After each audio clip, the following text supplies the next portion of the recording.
Oh, hey, Alma, you want to hear a secret? Ooh, okay. Squawk! I don't know what I thought would happen. Ladies, gentlemen, and monsters of all ages, with 14 weapon types available in Monster Hunter Wilds, there is endless fun to be had, unbelievable amounts of replayability, and while most of a weapon's moveset tends to be pretty straightforward and the game tells you about them, there are usually some pretty advanced and specific maneuvers or concepts that aren't obvious at first, and so today we're going to focus on some really obscure knowledge for each weapon, with the idea being that the majority of the people who play these weapons won't know it, and that it will hopefully be capable of improving your hunts, even if it's in some fringe, niche specific scenario, and if not, then hey, you get to learn some new stuff about your favorite weapons anyways. If you did already know the secret for your weapon type that I talked about today, maybe you know things that are even more obscure than I do, and in that case, leave them in the comments down below and help everyone else learn all the strangest and most unusual parts of your favorite weapons. Before we even get into specific weapons then, here's a neat one that applies to all 14.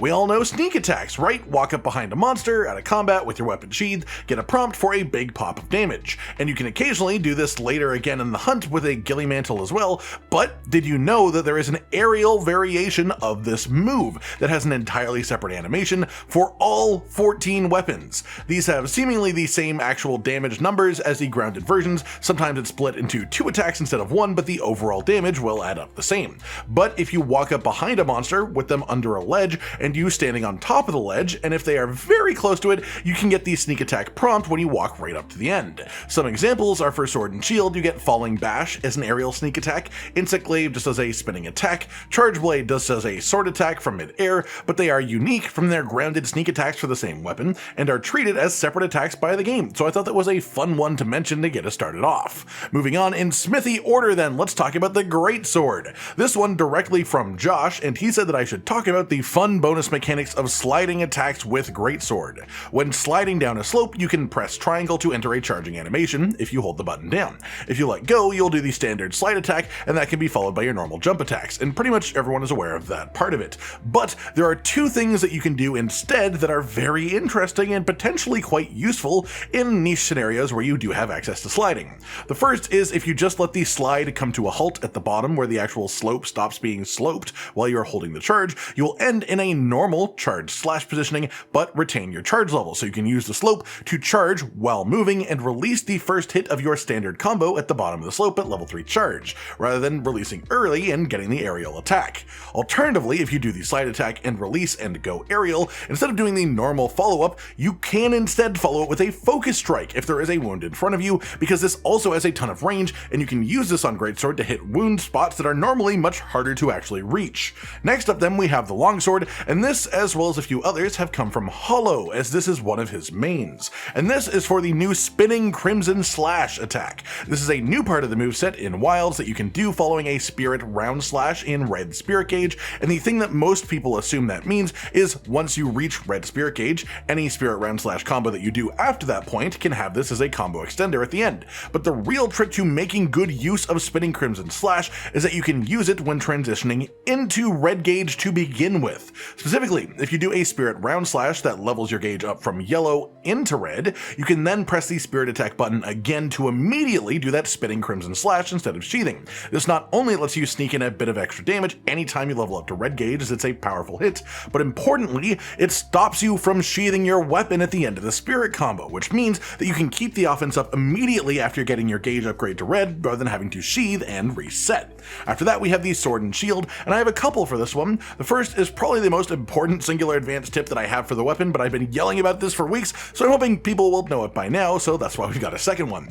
But with this weapon, you have a perfect guard window when you first start to guard, like every other shield weapon does, but you also have a perfect guard window after using Guard Slash. Guard Slash itself is an attack from behind your shield. The damage is low of the attack itself, but it lets you hold your guard while you're attacking, so you are safe even if you mistime this effect. It lets you keep offense while guarding, and because Guard Slash itself resets the perfect guard window against a lot of monsters if you are otherwise struggling struggling to learn their patterns, to do well against them and just hunt them normally, you can just sort of sit there and infinitely chain the guard slash over and over, doing low damage per hit, but being basically unhittable by most attacks, and then anytime that the perfect guard triggers, just hit the counter slash button for big damage. My second tip for SNS here is that you can hold back on your left stick, or S for mouse and keyboard, after doing the back hop to not jump back in afterwards. Most actions that follow the back step will throw you forwards again towards the monster, but sometimes you don't want that. Sometimes you just want the back hop to be an evasive maneuver,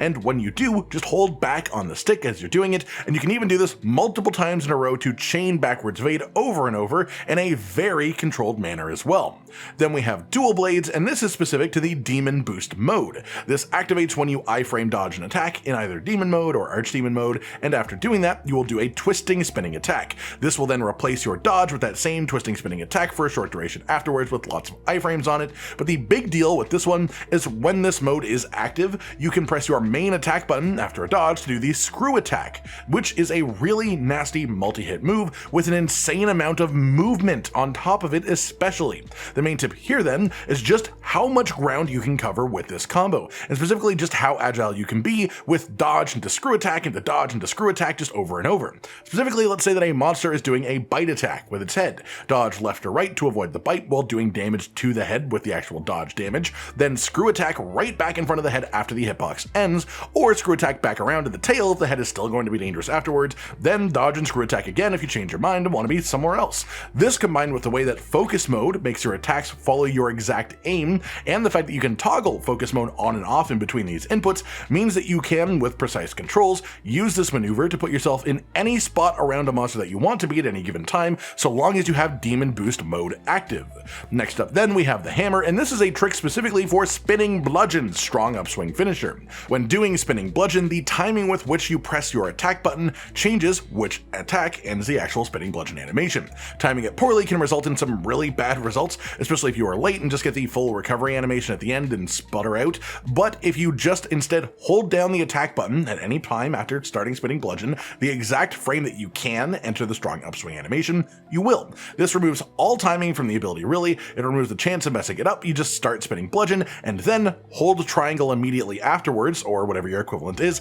and you will be in the upswing position at the earliest possible moment, holding it and delaying it for when you can release whatever you want to, which allows you to set up even more offsets with the weapon too. Moving on then we have hunting horn, and I've got a couple for this one as well, because I think that one of them may be a bit too common knowledge at this point to count, but still think that it's super important. The first one then is that during a multi-song performance, you can press the performance button again in between each melody to do a bonus bit of damage that gives you some extra hits against the monster. This is called performance beat, but there's a specific timing where if you press the button when the horn flashes specifically during a performance, this will turn into power performance beat instead, and this is simply a stronger version of the same attack, similar to the way that perfect rush works with sword and shield. So learning the timing on performance beat and how to boost it will increase your damage long term, so watch the flashes of your weapons and that's when you hit the button. The other main tip for this one is animation canceling, specifically with the backward strike and your neutral left and right swing. Left and right swing both start with you throwing the horn back into position and then swinging it forwards.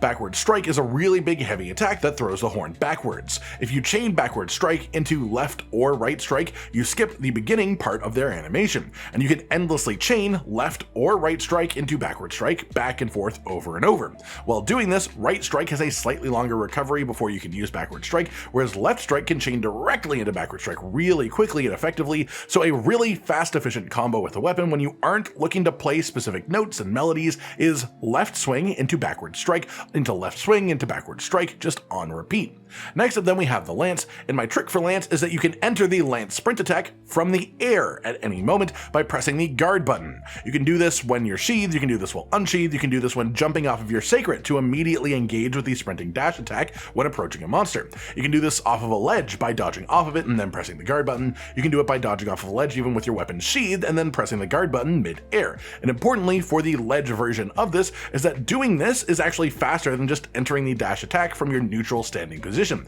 So if you are going to do the dash attack, the sprint attack either way, but you're on a ledge, always start it by jumping off and pressing guard instead of just doing the manual starting animation. As well, this isn't a new control, but it isn't part of the button guide in Wilds, so for any newer lancers out there, while using the dash attack you can hold back on the left left stick and press the evade button, and you will do a full 180-degree turn without canceling the dash attack, and this is great for repositioning. After that, let's talk Gunlance, and this one's pretty fun, which is that of course, Gunlance can guard, it can perfect guard if you time it well, but a tip that quite a few players do know is that while reloading with Gunlance, you are automatically guarding as well if an attack hits you from the front. But what you may not have realized is that your reloads also have a perfect guard window on them, and this creates a really interesting bit of loop of gameplay potential, as the perfect guard follow-up for Gunlance is overhead slam, which can then be followed by emptying all of your shells in an instant, so you can perfect guard while reloading, overhead slam, then blast away, then perfect guard and reload your shells, then overhead slam and blast away, and importantly this applies to the quick reload too, and you don't need to follow it up with the overhead slam if that's not the playstyle you're going for, but it's great to know that if you are going to reload anyways, just survey your surroundings and see if an attack is about to come, that you could just wait a moment and perfect guard while reloading instead if you hold off a beat. Following that, we've got the switch axe, and funnily enough, our secret for switch axe has to do with the switching itself, and specifically with zero-sum discharge. This is the attack where you latch yourself onto the monster and pump file damage right into their soul, and this is specifically related to ledges. Normally you can only do zero-sum discharge from sword mode, but if you roll off of a ledge, you can press the zero-sum discharge input buttons, hold them down if in amped state, and you will latch onto the monster if they are anywhere in front of you. This applies to flying monsters too, which makes it great against them when possible, but this lets you do zero-sum discharge from axe mode, from sword mode, and a little bonus tip on top of this is if you try to do this while you are under the threshold of sword gauge for transforming into sword mode, you will do a reload instead. But the aerial reload that you do from a ledge jump is actually significantly faster than the reload that you do from a standard neutral position. So again, this may be a bit niche, but if you are ever out of sword gauge standing on a ledge and want to get back into sword mode as quickly as possible, the ledge hop reload is a really useful trick. After that then, we have the charge blade, and this is to do with the power axe mode and the chainsaw blade effect. Specifically, a lot of players naturally assume that the chainsaw effect requires you to hold down the same button that you use to start the attack, but you can use any of the buttons that correspond to axe attacks to do this. To use PlayStation controls, just an example, triangle, circle, and right trigger all work for making chainsaw mode function after the initial input, by which I mean if you were to press triangle and start a triangle axe attack, then hold circle while the animation is playing, you will still have the chainsaw effect play out properly. I can do the same in reverse, holding down triangle after pressing a circle input, or you can do it with the trigger too. And for the most part, this just gives you a bit more comfort if you prefer holding the trigger instead of holding down the face buttons, but this also is the trick to doing aerial chainsaw attacks and morph chainsaw attacks as well, as you can use right trigger and hold it down while entering axe mode from sheathed and in the air as well, and if you hold the trigger down while in power axe mode while doing these things, you will get the bonus chainsaw hits from these attacks as well, which is something that a lot of people aren't aware of and can help you sneak out just that little bit of extra damage. Moving on then, we have insect glaive, and I've got two for this one. The first is that when doing aerial attacks, if you successfully vault and bounce off of the monster, your damage will increase for other aerial attacks until you hit the ground. This is a 10% boost per jump, stacking up to 30% for the regular attacks, but it has a larger impact on descending thrust specifically, which gets boosted up to 50% after the final vaulting dance. Secondary and yet related as well is that the airborne skill is really good on insect glaive. Most people would probably assume that I mean the aerial moveset when I say that, but while yes, also no, because airborne as a skill in Wilds applies to any attack where your feet go off of the ground and gives those attacks a 10% increase to their damage. This doesn't mean literally only jump attacks in Wilds, it applies to anything where your feet come off the ground. So mostly for insect glaive, it means it increases the damage of rising spiral slash, which is the strongest move of the grounded playstyle for the weapon as well. But you may not have known that it also seems to boost the damage of some of the hits in descending slash too, as crazy as it is, because of course you only jump into the air for like a moment during that animation, but it still seems to count for this effect. So in general, this is just saying that airborne as a skill is great for insect glaive. Do not sleep on it, but also that's the why of it all too. Then past that, I'm going to be doing the bowguns together, but also giving a couple of them for them as they apply to both bowguns. The first is that if you are using ammo of multiple types during a hunt, you can hold down the reload button instead of just tapping it to reload multiple ammo types instead of just one. This will cycle through all of your ammo types, reloading them one at a time back to back, which is much faster and more efficient than doing them individually one at a time. The second main one is playing around ledges with Bowgun, and at the moment this mostly applies to spread ammo above all else because of the recoil on it, but it can have some other uses with different ammo too. Specifically, unlike previous games, you cannot shoot after jumping off of a ledge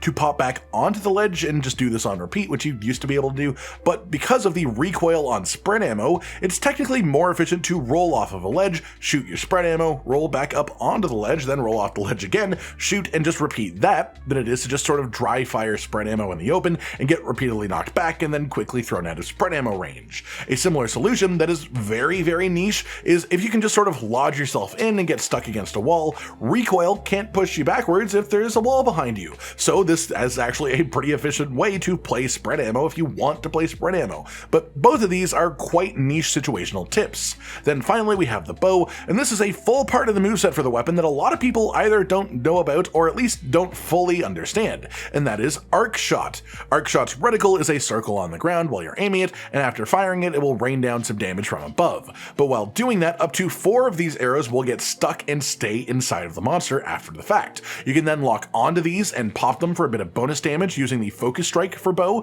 which is quite a fun thing, and you can lock onto these on top of the natural proper wounds as well. This is also the reason that we know that 4 targets is the limit for bow focus strike, which may not have been something that you're aware of, but if you have more than 4 potential targets, you just won't lock onto any past the 4th one. That said, while this part is at least somewhat known, the more lesser known bit about this attack is that these little nodules from arc shot that are left behind can also be popped for their bonus damage by 2 other attacks. This can make them fit into a more normal damage rotation as a result and make them actually usable. Specifically, these attacks are Thousand Dragons and Dragon Piercer. If damage from either of these 2 attacks connects with the little guys that get stuck behind from arc shot, it will pop them for a bit of extra damage. The bonus damage isn't huge by any means, but there are situations in which I have seen even speedrunners use this combination, so that should tell you that while it is niche for sure, there are absolutely proper use cases that can make it worth being aware of. And that just about does it for today. That everyone at least one secret or more hidden feature or part